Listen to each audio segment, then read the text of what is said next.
الحمد للہ رب العالمین والصلاة والسلام علی سید الانبیاء والمرسلین اما بعد فاعوذ باللہ من الشیطان الرجیم بسم اللہ الرحمن الرحیم۔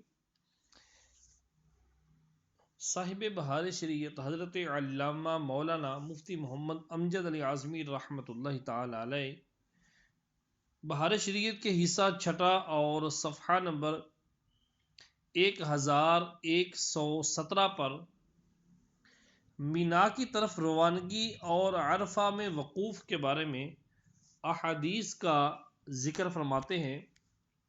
حدیث نمبر 7 کے بارے میں کچھ یوں ارشاد فرماتے ہیں: ابن ماجہ بہقی عباس بن مرداس رضی اللہ تعالیٰ عنہ سے راوی کہ رسول اللہ صلی اللہ تعالیٰ علیہ وآلہ وسلم نے فرمایا کہ عرفہ کی شام کو اپنی امت کے لیے مغفرت کی دعا مانگی اور وہ دعا مقبول ہوئی۔ فرمایا میں نے انہیں بخش دیا سوائے حقوق العباد کے کہ مظلوم کے لیے ظالم سے مواخذہ کروں گا۔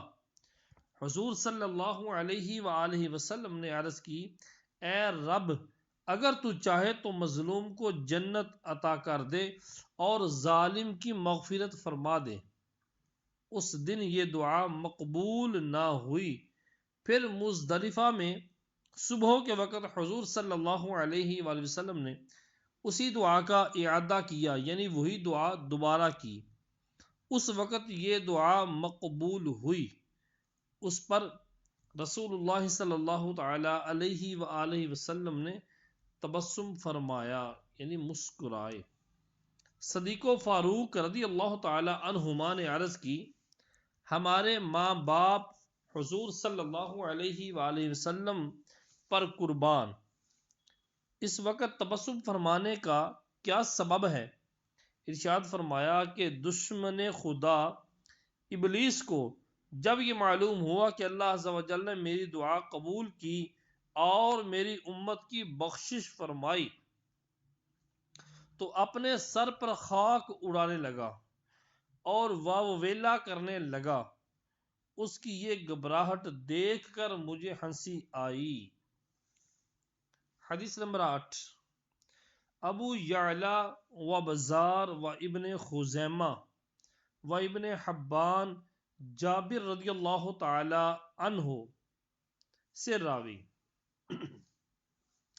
کہ رسول اللہ صلی اللہ تعالی علیہ وآلہ وسلم نے فرمایا: ذوالحجہ کے 10 دنوں سے کوئی دن اللہ عز و جل کے نزدیک افضل نہیں۔ ایک شخص نے عرض کی: یا رسول اللہ علیہ وسلم، یہ افضل ہے یا اتنے دنوں میں اللہ عز و جل کی راہ میں جہاد کرنا؟ ارشاد فرمایا: اللہ عز و جل کی راہ میں اس تعداد میں جہاد کرنے سے بھی یہ افضل ہے، اور اللہ عز و جل کے نزدیک عرفہ سے زیادہ کوئی دن افضل نہیں۔ عرفہ کے دن اللہ تبارک و تعالی آسمان دنیا کی طرف خاص تجلی فرماتا ہے اور زمین والوں کے ساتھ آسمان والوں پر مباحات کرتا ان سے فرماتا ہے: میرے بندوں کو دیکھو کہ پراگندہ سر گرد آلودہ دھوپ کھاتے ہوئے دور دور سے میری رحمت کے امیدوار حاضر ہوئے اور عرفہ سے زیادہ جہنم سے آزاد ہونے والے کسی دن میں دیکھے نہ گئے۔ اور بہقی کی روایت میں یہ بھی ہے کہ اللہ عز و جل ملائکہ سے فرماتا ہے: میں تم کو گواہ کرتا ہوں کہ میں نے انہیں بخش دیا۔ فرشتے کہتے ہیں: ان میں فلاں فلاں حرام کام کرنے والے ہیں۔ اللہ عز و جل فرماتا ہے: میں نے سب کو بخش دیا۔ حدیث نمبر 9 امام احمد و طبرانی عبداللہ بن عباس رضی اللہ تعالی عنہما سے راوی کہ ایک شخص نے عرفہ کے دن عورتوں کی طرف نظر کی۔ رسول اللہ صلی اللہ تعالی علیہ وآلہ وسلم نے فرمایا: آج وہ دن ہے کہ جو شخص کان اور آنکھ اور زبان کو قابو میں رکھے اس کی مغفرت ہو جائے گی۔ سبحان اللہ۔ حدیث نمبر 10، بہقی جابر بن عبداللہ رضی اللہ تعالیٰ عنہما سے راوی کہ رسول اللہ صلی اللہ تعالیٰ علیہ وسلم نے فرمایا، جو مسلمان عرفہ کے دن پچھلے پہر کو موقف میں وقوف کرے، یعنی جہاں پر ٹھہرنے کی جگہ ہے وہاں پر ٹھہرے، پھر 100 بار کہے لا الہ الا اللہ وحدہ لا شریک لہ لہ الملک ولہ الحمد یحیی ویمیت وہو علی کل شیء قدیر، اور 100 بار قل هو اللہ احد پڑھے، اور 100 بار یہ درود پڑھے، اللہم صلی علی محمد کما صلیت علی ابراہیم وعلی آل ابراہیم انک حمید مجید وعلینا معہم۔ اللہ عز و جل فرماتا ہے، اے میرے فرشتو، میرے اس بندے کو کیا ثواب دیا جائے جس نے میری تسبیح و تحلیل کی اور تکبیر و تعظیم کی، مجھے پہچانا اور میری ثنا کی اور میرے نبی پر درود بھیجا۔ اے میرے فرشتوں، گواہ رہو کہ میں نے اسے بخش دیا اور اس کی شفاعت خود اس کے حق میں قبول کی، اور اگر میرا یہ بندہ مجھ سے سوال کرے تو اس کی شفاعت جو یہاں ہے سب کے حق میں قبول کروں۔ حدیث نمبر 11، بہقی ابو سلیمان دارانی سے راوی کہ امیر المؤمنین مولا علی کرم اللہ تعالی وجہہ الکریم سے وقوف کے بارے میں سوال ہوا کہ اس پہاڑ میں کیوں مقرر ہوا، حرم میں کیوں نہ ہوا؟ کعبہ بیت اللہ ہے اور حرم اس کا دروازہ، تو جب لوگ اس کی زیارت کے قصد سے آئے، ارادے سے آئے، دروازے پر کھڑے کیے گئے کہ تضرع کریں، خشوع و خضوع پیدا کریں، روئیں، گڑ گڑائیں، عرض کی یا امیر المؤمنین، پھر وقوف مزدلفہ کا کیا سبب ہے؟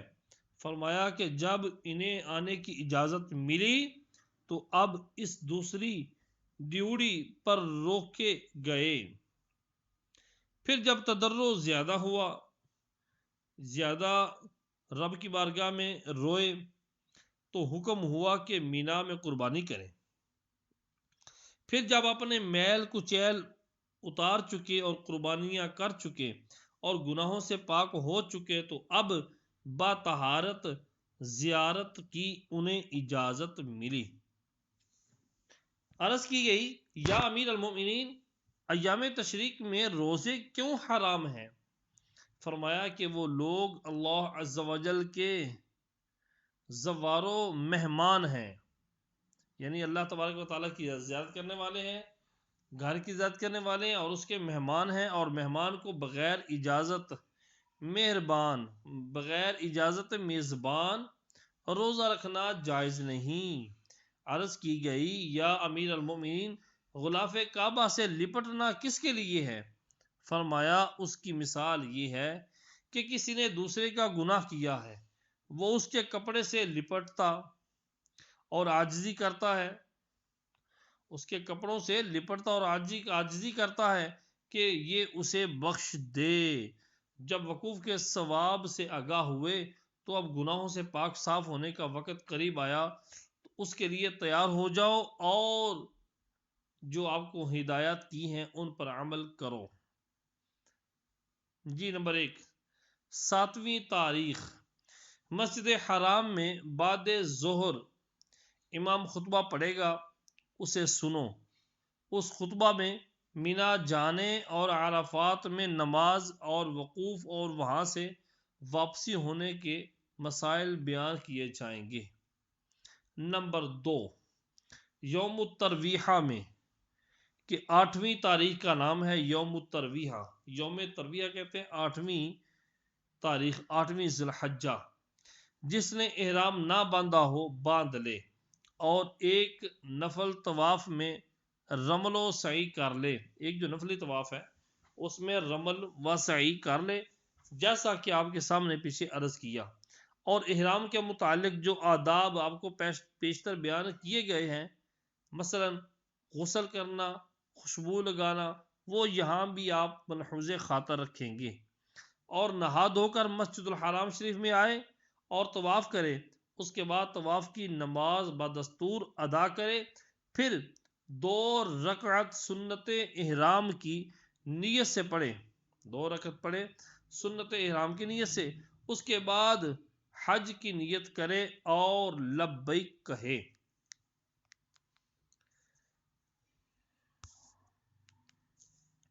نمبر 3، جب آفتاب نکل آئے مینا کو چلو، اگر آفتاب نکلنے کے پہلے ہی چلا گیا جب بھی جائز ہے، مگر بعد میں بہتر ہے، اور زوال کے بعد بھی جا سکتا ہے، مگر ظہر کی نماز مینا میں پڑھے، اور ہو سکے تو پیادہ جاؤ یعنی پیدل جاؤ، کہ جب تک مکہ معظمہ پلٹ کر آؤ گے ہر قدم پر 7 کروڑ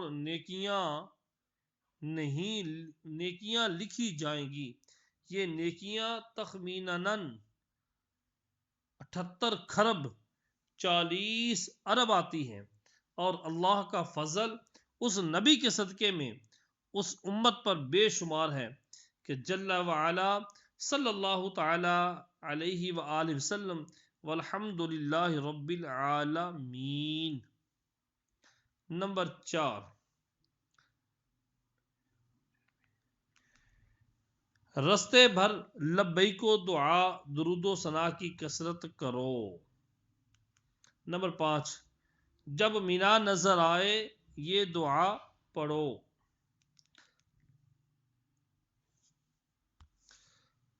اللہم ہذی منن فمنن علی بما مننت به علی اولیائک۔ یہاں رات کو ٹھہرو، آج ظہر سے 9ویں کی صبح تک 5 نمازیں یہیں مسجد خیف میں پڑھو۔ آج کل بعض مطوفوں نے یہ نکالی ہے کہ 8ویں کو مینا میں نہیں ٹھہرتے، سیدھے عرفات پہنچتے ہیں، ان کی نہ مانیں اور اس سنت عظیمہ کو ہرگز نہ چھوڑیں۔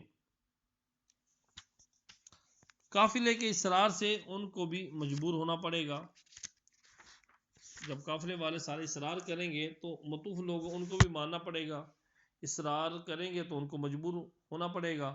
شب عرفہ مینا میں ذکر و عبادت سے جاگ کر صبح کرو، سونے کے بہت دن پڑے ہیں، اور نہ ہو تو کم از کم عشاء و صبح جماعت اولا سے پڑھو، ایک شب بیداری کا ثواب ملے گا، اور باوضو سو کہ روح عرش تک بلند ہوگی۔ عبداللہ بن مسعود رضی اللہ تعالی عنہ سے راوی بہقی و طبرانی وغیرہ نے روایت کی کہ رسول اللہ صلی اللہ تعالی علیہ وسلم نے فرمایا کہ جو شخص عرفہ کی رات میں یہ دعائیں 1000 مرتبہ پڑھے تو جو کچھ اللہ تعالی سے مانگے گا پا لے گا، جب کہ گناہ یا قطع رحم کا سوال نہ کرے۔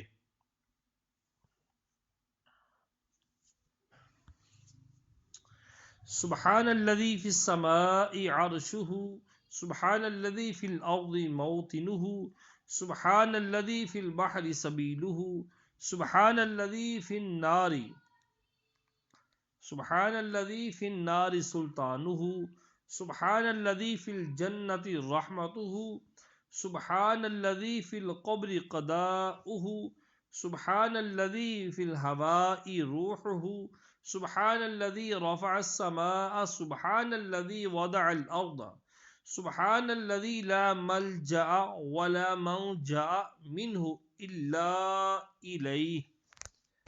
نمبر 8، صبح مستحب وقت نماز پڑھ کر لبیک و ذکر و درود شریف میں مشغول رہو، یہاں تک کہ آفتاب کوہ صبیر پر کے مسجد خیف شریف کے سامنے ہے چمکے۔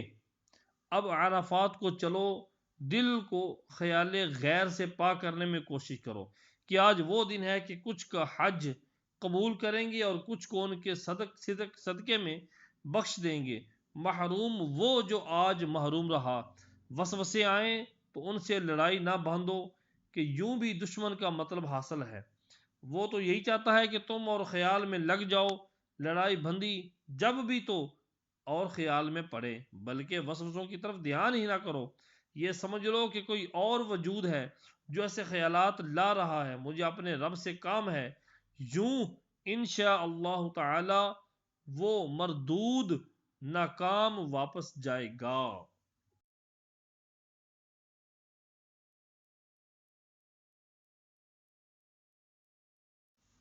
مسئلہ: اگر عرفہ کی رات مکہ میں گزاری اور 9ویں کو فجر پڑھ کر مینا ہوتا ہوا عرفات میں پہنچا تو حج ہو جائے گا، مگر برا کیا کہ سنت کو ترک کیا۔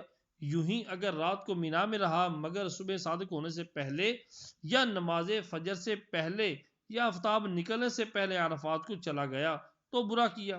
اور اگر 8ویں کو جمعہ کا دن ہے، جب بھی زوال سے پہلے مینا کو جا سکتا ہے کہ اس پر جمعہ فرض نہیں، اور جمعہ کا خیال ہو تو مینا میں بھی جمعہ ہو سکتا ہے۔ لفظ ہے جمعہ، بعض لوگ جمعہ جمعہ کہتے ہیں جمعہ، تو لفظ ہے جمعہ، جبکہ امیر مکہ وہاں ہو یا اس کے حکم سے قائم کیا جائے۔ جمعہ۔ نمبر 9، راستے بھر ذکر و درود میں بسر کرو، بے ضرورت کچھ بات نہ کرو، لبیک کی بے شمار بار بار کثرت کرتے چلو اور مینا سے نکل کر یہ دعا پڑھو: اللہم الیک توجہت وعلیک توکلت ولوجہک الکریم اردت فاجعل ذنبی مغفورا وحجی مبرورا وارحمنی ولا تخبنی وبارک لی فی سفری وقض بعرفات حاجتی انک علی کل شیء قدیر اللہم اجعلها اقرب غدوتها من رضوانک وابعدها من سخطک اللہم الیک غدوت وعلیک طمعت ووجہک اردت فاجعلنی ممن تباہی به اليوم من هو خیر منی وافضل اللہم انی اسألک العفو والعافیت والمعافاة الدائمة فی الدنیا والآخرہ وصلی اللہ علی خیر خلقہ محمد وآلہ وصحبہ اجمعین۔ نمبر 10، جب نگاہ جبل رحمت پر پڑے تو ان امور میں اور زیادہ کوشش کرو کہ انشاء اللہ تعالی وقت قبول ہے۔ نمبر 11، عرفات میں اس پہاڑ کے پاس یا جہاں جگہ ملے شارع عام سے بچ کر اترو۔ نمبر 12، آج کے ہجوم میں کہ لاکھوں آدمی، ہزاروں ڈیرے خیمے ہوتے ہیں، اپنے ڈیرے سے جا کر واپسی میں اس کا ملنا دشوار ہوتا ہے، اس لیے پہچان کا نشان اس پر قائم کر دو کہ دور سے نظر آئے۔ نمبر 13، مستورات ساتھ ہوں، عورتیں ساتھ ہوں تو ان کے برقعے پر بھی کوئی خاص کپڑے کی علامت چمکتے رنگ کا لگا دو کہ دور سے دیکھ کر تمیز کر سکو اور دل مشوش نہ رہے، یعنی تشویش میں نہ پڑے رہے کہ کہاں رہ گئے۔ نمبر 14، دوپہر تک زیادہ وقت اللہ عز و جل کی حضور زاری اور خالص نیت سے حسب طاقت صدقہ و خیرات و ذکر و لبیک و درود و دعا و استغفار کلمہ توحید میں مشغول رہے۔ حدیث میں ہے، نبی کریم صلی اللہ علیہ وآلہ وسلم فرماتے ہیں، سب میں بہتر وہ چیز جو آج کے دن میں نے اور مجھ سے پہلے انبیاء نے کہی، وہ یہ ہے: لا الہ الا اللہ وحدہ لا شریک لہ لہ الملک ولہ الحمد یحیی ویمیت وہو حی لا یموت بیدہ الخیر وہو علی کل شیء قدیر۔ اور چاہے تو اس کے ساتھ یہ بھی کہے،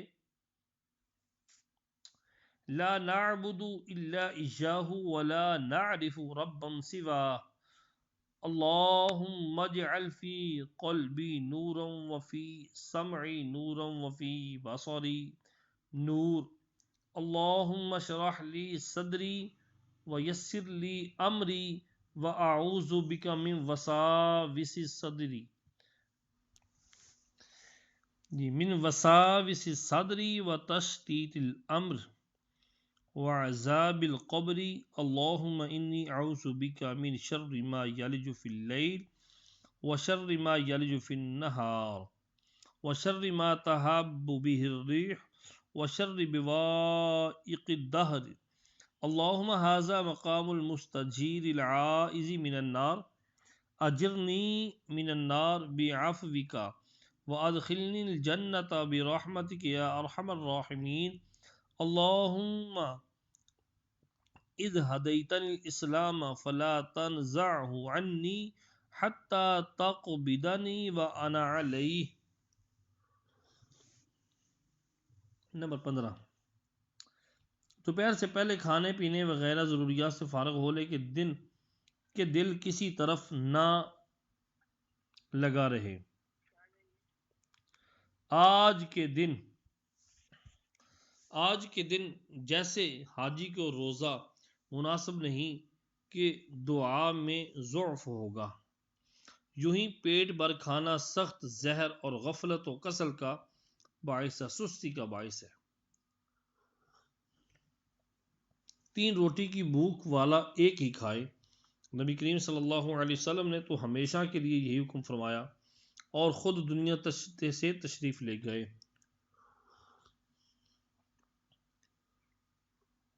اور جو کی روٹی کبھی پیٹ بھر نہ کھائی، حالانکہ اللہ عز و جل کے حکم سے تمام جہان اختیار میں تھا اور ہے. انوار و برکات لینا چاہو تو نہ صرف آج بلکہ حرمین شریفین میں جب تک حاضر رہو تہائی پیٹ سے زیادہ ہرگز نہ کھاؤ. مانو گے تو اس کا فائدہ اور نہ مانو گے تو اس کا نقصان آنکھوں دیکھ لو گے. ہفتہ بھر اس پر عمل کر لو تو دیکھو اگلی حالت سے فرق نہ پاؤ جبھی کہنا جی بچے تو کھانے پینے کے بہت سے دن ہیں، یہاں تو نور و ذوق کے لیے جگہ خالی رکھو، کیونکہ فرماتے ہیں بھرا برتن دوبارہ کیا بھرے گا. خالی برتن لے کر جاؤ گے رب کی بارگاہ میں تو بھر دیا جائے گا. نمبر 16 جب دوپہر قریب آئے تو نہاؤ کہ سنت موقدہ ہے، اور نہ ہو سکے تو صرف وضو. عرفات میں ظہر و عصر کی نماز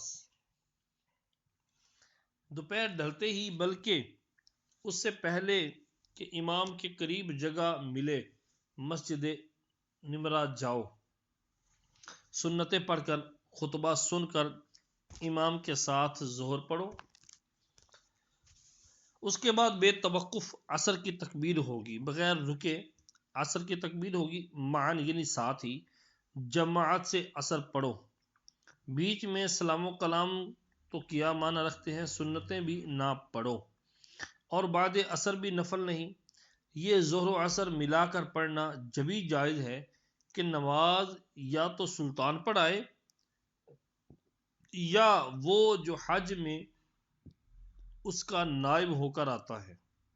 سلطان سے مراد ہے وہاں پر حاکم اسلام قاضی، یا وہ جو حج میں اس کا نائب ہو کر آتا ہے جس کی حکم سے جمعہ وغیرہ وہاں پہ قائم ہوتا ہے، جو حج میں امیر حج ہے. جس نے ظہر اکیلے یا اپنی خاص جماعت سے پڑھی اسے وقت سے پہلے عصر پڑھنا جائز نہیں. اور جس حکمت کے لیے شرع نے یہاں ظہر کے ساتھ عصر ملانے کا حکم فرمایا ہے یعنی غروب آفتاب تک دعا کے لیے وقت خالی ملنا وہ جاتی رہے گی، وہ حکمت جاتی رہے گی۔ مسئلہ نمبر 1، ملا کر دونوں نمازیں جو یہاں ایک وقت میں پڑھنے کا حکم ہے، اس میں پوری جماعت ملنا شرط نہیں، بلکہ مثلا ظہر کی آخر میں شریک ہوا اور سلام کے بعد جب اپنی پوری کرنے لگا، اتنے میں امام عصر کی نماز ختم کرنے کے قریب ہوا، یہ سلام کے بعد عصر کی جماعت میں شامل ہوا جب بھی ہو گئی۔ مسئلہ نمبر 2، ملا کر پڑھنے میں یہ بھی شرط ہے کہ دونوں نمازوں میں یا ملا کر پڑھنے میں یہ بھی شرط ہے کہ دونوں نمازوں میں احرام کے ساتھ ہو۔ اگر ظہر پڑھنے کے بعد احرام باندھا تو عصر ملا کر نہیں پڑھ سکتا، نیز یہ شرط ہے کہ وہ احرام حج کا ہو۔ اگر ظہر میں عمرے کا تھا، عصر میں حج کا ہوا، جب بھی نہیں ملا سکتا۔ عرفہ کا وقوف، خیال کرو جب شرع کو یہ وقت دعا کے لیے فارغ کرنے کا اس قدر اہتمام ہے کہ عصر کو ظہر کے ساتھ ملا کر پڑھنے کا حکم دیا، تو اس وقت اور کام میں مشغولی کس قدر بیہودہ ہے۔ بعض احمقوں کو دیکھا ہے کہ امام تو نماز میں ہے یا نماز پڑھ کر موقف کو گیا، وقوف عرفہ جہاں پہ ٹھہرنا ہے اس نے وہاں کو گیا، اس جگہ کی طرف گیا اور وہ کھانے پینے حقہ چائے اڑانے میں ہیں۔ خبردار ایسا نہ کرو، امام کے ساتھ نماز پڑھتے ہی فوراً موقف یعنی وہ جگہ کہ نماز کے بعد سے غروب آفتاب تک وہاں کھڑے ہو کر ذکر و دعا کا حکم ہے تو اس جگہ کو جاؤ، روانہ ہو جاؤ، اور ممکن ہو تو اونٹ پر کہ سنت بھی ہے اور ہجوم میں دبنے کچلنے سے محافظت بھی ہے۔ نمبر 19، بعض مطوف اس مجمع میں جانے سے منع کرتے ہیں اور طرح طرح ڈراتے ہیں، ان کی نہ سنو کہ وہ خاص نزول رحمت عام کی جگہ ہے۔ ہاں، عورتیں اور کمزور مرد یہیں سے کھڑے ہوئے دعا میں شامل ہوں کہ بطن عرنا کے سوا یہ سارا میدان موقف ہے۔ بطن عرنا عرفات میں حرم کے نالوں میں سے ایک نالہ ہے، مسجد نمرہ کے پچھم کی طرف یعنی کعبہ معظمہ کی طرف، وہاں پر وقوف جائز نہیں۔ جی تو وہ کمزور مرد اور عورتیں بطن عرنا کے سوا یہ سارا میدان جو موقف ہے، اور یہ لوگ بھی یہی تصور کریں کہ ہم اس مجمع میں حاضر ہیں، اپنی ڈیڈ اینڈ کی الگ نہ سمجھیں۔ اللہ اکبر، اس مجمع میں یقیناً بکثرت اولیاء بلکہ الیاس و خضر علیہم السلام دو نبی بھی موجود ہیں۔ یہ تصور کریں کہ انوار و برکات کا جو مجمع میں ان پر اتر رہے ہیں، ان کا صدقہ ہم بہکاریوں کو بھی پہنچتا ہے، یوں الگ ہو کر بھی شامل رہیں گی، اور جس سے ہو سکے وہ وہاں کی حاضری چھوڑنے کی چیز نہ کرے۔ نمبر 20، افضل یہ ہے کہ امام سے نزدیک جبل رحمت کے قریب جہاں سیاہ پتھر کا فرش ہے، روح بقبلہ امام کے پیچھے کھڑا ہو، جب کہ ان فضائل کے حصول میں دقت یا کسی کو اذیت تکلیف نہ ہو، ورنہ جہاں اور جس طرح ہو سکے وقوف کرے، امام کی داہنی جانب اور بائیں روبرو سے افضل ہے، یعنی دائیں اور بائیں ہونا یہ سامنے ہونے سے افضل ہے۔ یہ وقوفی ہی حج کی جان اور اس کا بڑا رکن ہے۔ وقوف کے لیے کھڑا رہنا افضل ہے، شرط یا واجب نہیں، افضل ہے۔ بیٹھا رہا جب بھی وقوف ہو گیا، وقوف میں نیت اور قبلہ رو ہونا افضل ہے۔ وقوف کی سنتیں سماعت فرما لیں۔ وقوف میں یہ کام سنت ہے: نمبر 1 غسل، نمبر 2 دونوں خطبوں کی حاضری، نمبر 3 دونوں نمازیں ملا کر پڑھنا، بے روزہ ہونا، باوضو ہونا، نمازوں کے بعد فوراً وقوف کرنا۔ بعض جاہل یہ کرتے ہیں کہ پہاڑ پر چڑھ جاتے ہیں اور وہاں کھڑے ہو کر رومال ہلاتے رہتے ہیں، اس سے بچو اور ان کی طرف بھی برا خیال نہ کرو۔ یہ وقت اوروں کے عیب دیکھنے کا نہیں، اپنے عیبوں پر شرمساری اور گریہ زاری کا ہے۔ اللہ تبارک و تعالی ہمیں بھی وقوف عرفہ کی حاصلی نصیب فرمائے۔ آمین آمین بجاہ النبی امین صلی اللہ تعالی علی محمد۔